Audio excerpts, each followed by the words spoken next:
shoppers. Can I get a fucking oh yeah? Oh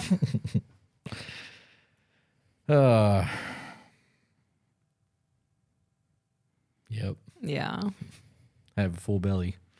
do you really want to do this right now? I do, because I really enjoyed that email, so I would like to discuss it. Okay. Welcome back to the show, guys. We are obviously, you guys got the normal disclaimer. We are recording on a Wednesday. We normally don't do it until Thursday, but Thursdays have been our all-day record day for the podcast and trying to get all that going. And though I don't know what we're going to do for the podcast tomorrow, because we are kind of just blowing through content. Yeah. We got an email today that I actually genuinely liked. It's from someone from Honduras, and it's not the typical shit that we get. Right. So I would like to do that email. And I would like to clarify, this is a single woman too. This is not somebody in a relationship, and she's still finding value in the things that we're saying. Right. I think that's super dope. So she apologizes because English is not her first language. So she wants to say, I want to thank you both because since I found you on TikTok, you guys have given me purpose. I am what would be traditionally considered a strong, independent woman. I come from a family mainly led by strong females who have had to be strong throughout their lives to be able to provide for their families, as they had poor luck with their partners and have been instilled since a very young age to never settle on a poor life quality just because a man won't provide as needed. Pause. I agree with all of that. I am a huge proponent of living your life to the fullest that you can live it, right? And not relying on somebody else to do those things. So in the event that we are very traditional based, and we preach a lot of that. But as a woman, if you did not have a man, I would want you to have the best life that you can have. And if that means that you have to be in your masculine in the workforce and fucking shit on dudes and run that game to be that, the highest paid in the position you can have, I would want that for you. I would want that for my kids. Like I want people to be successful. I think that personal excellence is a big deal. Not necessarily being dependent on a man, because there's situations where there are women who are breadwinners and they can still have traditional values, and she can be the breadwinner. Right. You know what I mean? And they can make things work to still have those roles, and he can still be a gentleman. Sometimes it's just how life works out. But she did word that in there that they've had bad luck with men. I was just getting ready to touch on that. Go ahead. You don't have bad luck in a string of bad relationships. Say you've dated 4 or 5 people and all those people treated you like shit. There's one common denominator in all those relationships. And not saying that you're at fault for those people being shitty people. You are choosing shitty people. Right. That's where I was going. It has nothing to do with luck. We've been there. Right. We've all been there. Yeah. You have a preference. Right. And like women want the bad boy, and they want to be able to like get him to change for them so that they can have the bad boy. He's an asshole to everyone, but he loves me. Right. But you're not going to change those type of people. If that's just who they are, that's just who they are. Sometimes it might be beneficial to look at the people that you've never dated before, or look at the people that you friend zone, because those are the ones that might really change your life, But you are right. I was going to say you are the common denominator in all of that. If you've had 300 relationships and all of them failed, you were in all 300 of those relationships, not everyone else. And that's not us saying that everything is your fault. It's saying that you always have room for improvement. And when you realize that and you do the work, you're going to have better outcomes in life because of it. And when you say room for improvement, I want to elaborate on that a little bit. It's having self-worth. Right. When you are constantly getting with people who degrade you and treat you like shit, you're allowing those people to do that. So when you take a step back and be like, why am I okay with this happening? Why don't I speak up for myself? And then once you start setting boundaries, those shitty people are going to start to leave your life because they don't do well with boundaries. Right. And once you like stay strong and you like draw that line in the sand and you show them if they cross that, there's consequences, you're going to start attracting the people who respect boundaries and respect you as a person. And it's all self-growth. That's a pretty bold statement.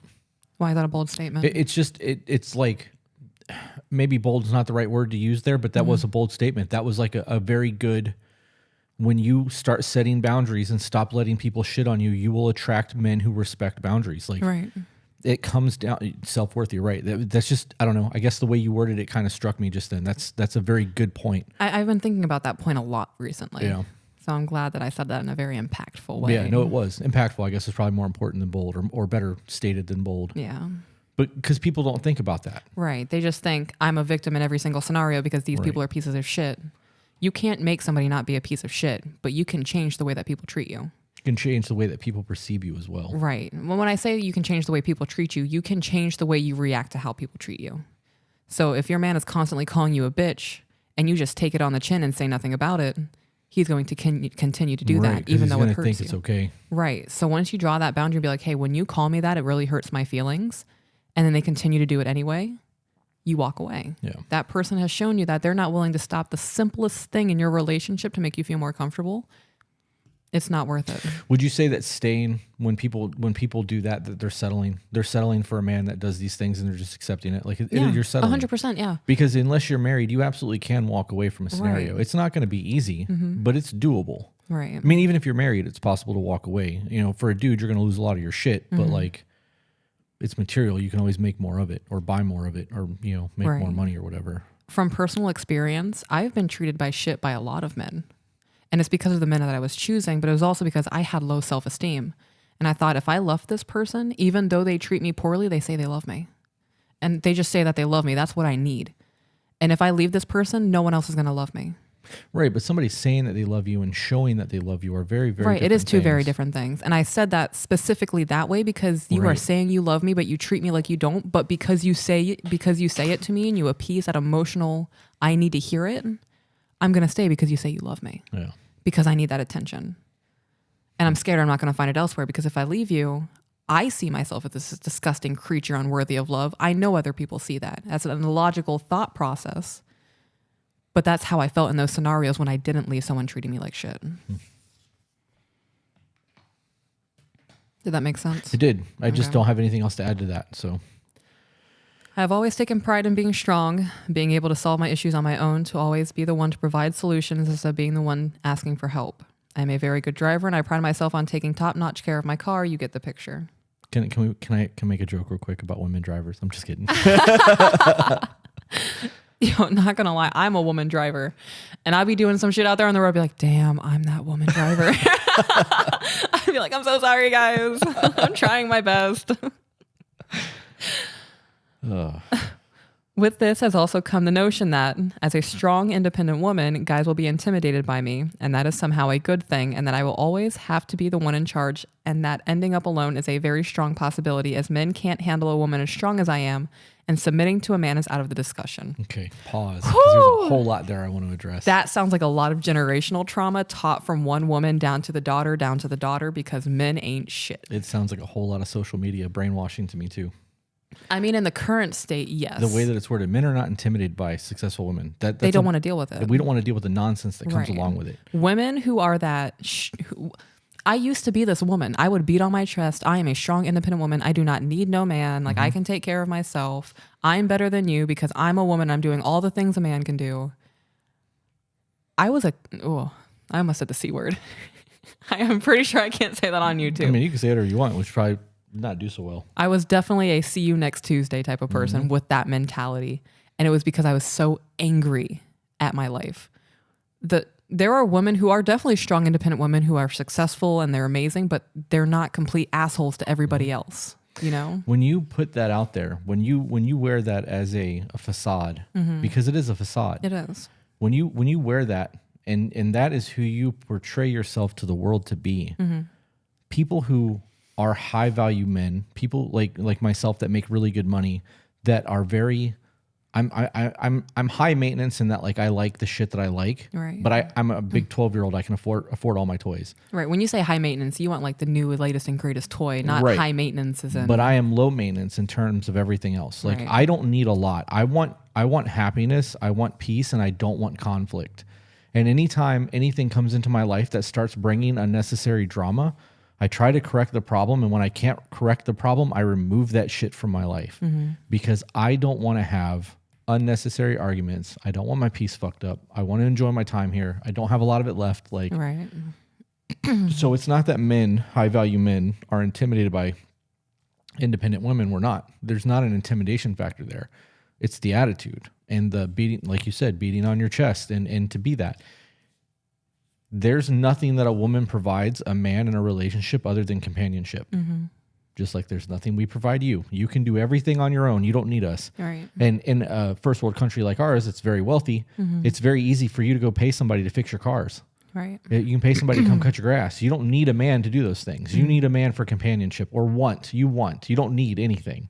We don't need anything. If we decide to marry you, it's because we want the peace and the companionship and the happiness that you bring into our lives. If you cannot bring that into our lives, there's no reason for us to even approach you.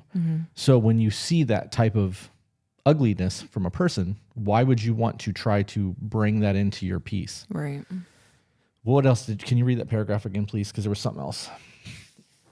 With this has also come the notion that as a strong, independent woman, guys will be intimidated by me, and that this is somehow a good thing, and that will always have to be the one in charge, and that ending up alone is a very strong possibility, as men can't handle a strong woman as I am, and submitting to a man is out of the question. Okay.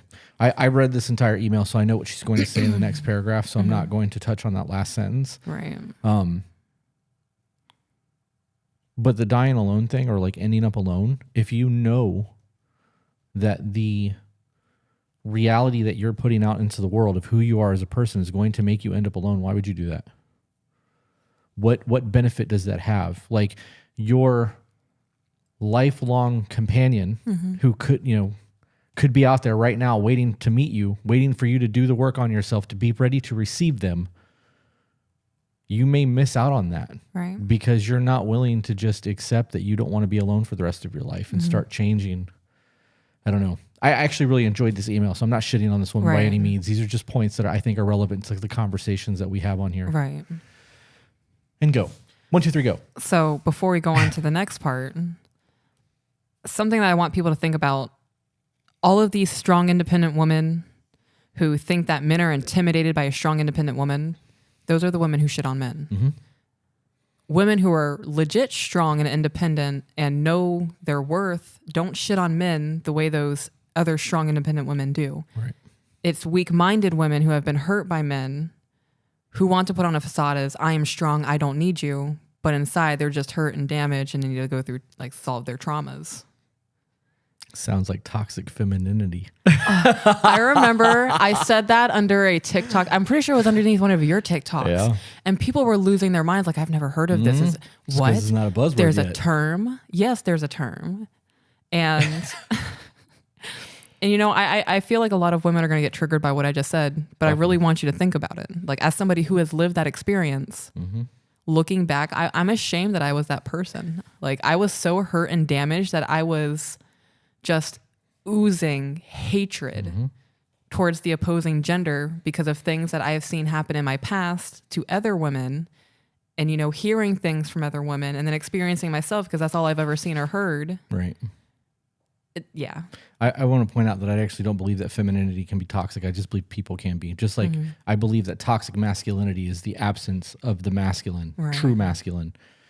Because when you look at the definition of what masculinity is, all of the things that are a problem with women, the feminists saying that they hate masculine men, it's the absence of those things that make men a problem. Right. So when you have a weak, frail man who punches holes in the wall and can't control himself, and that is a toxic man, but it's not toxic masculinity. It is a toxic man. It's a little boy. Right. And the same could be said with women who are out of their feminine. Correct. It's not that the femininity is toxic, it's the lack thereof it. Right. That's it. You guys can go ahead and just send us your $99.99 now and call it a day.